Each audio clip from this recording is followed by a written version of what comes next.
Alright, back again, and we've got ourselves some Dortmund versus Inter gameplay here. Don't... Okay, my players just running into each other. Nothing really special about this. I had some gameplay clips. I don't even play FIFA 13 demo anymore. 16 demo, I should say. Simply because I'm just waiting for the main game, so when that comes out, then I'm just gonna abuse that. But today we won 5-0, which is great. Always good to get the first 3 points of the campaign and get that out of the way and done with. And seriously, I hate deflections in this game. It's so annoying, so annoying. It's a FIFA rule. Every deflection, no matter where it is on the pitch, will always go to the computer without fail. But yeah, so anyway, back to the 5-0 victory. I'm happy with it. I mean, Jacob got himself 4 goals. Not too bad after the disappointment of last week. 4 goals is a nice way to make up for it.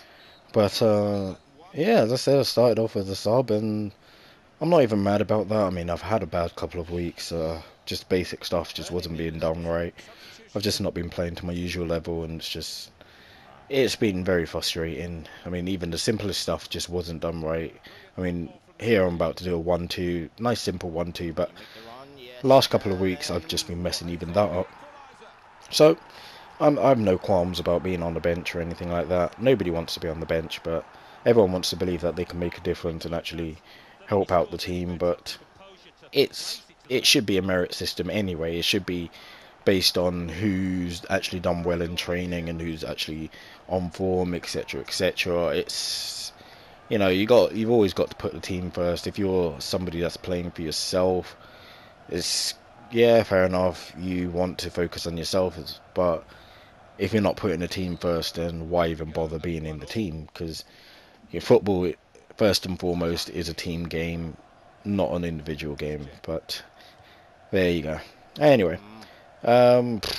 really, hopefully next week we continue to run and continue. Oh my gosh, that was such an easy ball to control, but my player just messes that up, and my goalkeeper actually keeps us in the game here, thank goodness.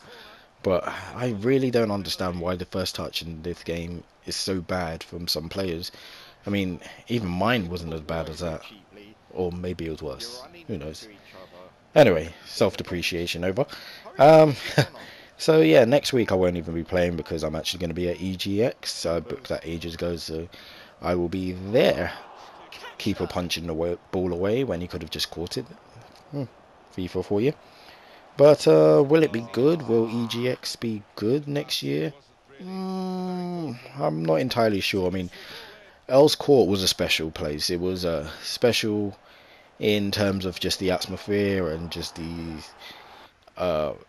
morning routine as well when we're entering the building. It was a good time, but understandably they've got to move it to a new location once Earl's Court's getting knocked down and everything. But yeah, anyway, back to the football, and we go straight into penalties here. But yeah, back to the football. It's good. It's always good to see us win 5-0 as well.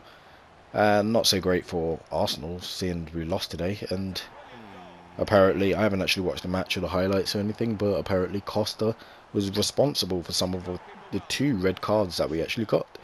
And it's seriously, we all know that Costa is a great footballer. We all know that on his day, he can actually destroy any teams. Unfortunately, we also know he's a bit of a prick, and he will do anything to try and wind you up. But what I don't understand is how is it that you allow him to get into your game, get into your head, I should say, get into your head like that every single time. You know he's going to be doing the dirty tricks, you know he's going to be doing all of that, and yet you still feel the need to stand up to him and tell him, oi, what you're doing is wrong, or etc, etc. And it's just, forget about him, worry about your own game.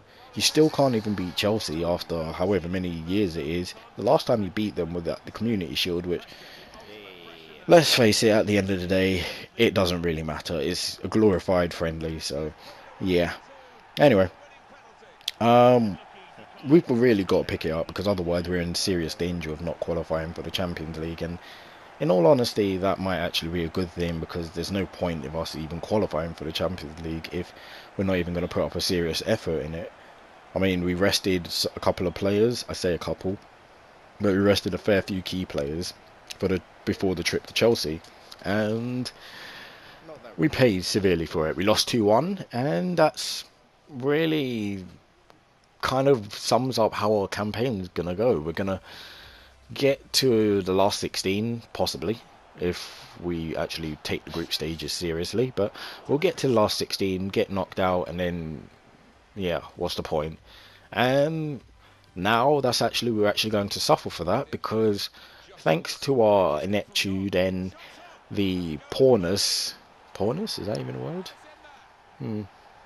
Anyway, but yeah, thanks to all of that, English teams are now in serious danger of only getting 3 spots for the Champions League, and we might be overtaken by Italy, and we've only got ourselves to blame for that. I mean, we really should be taking these competitions seriously.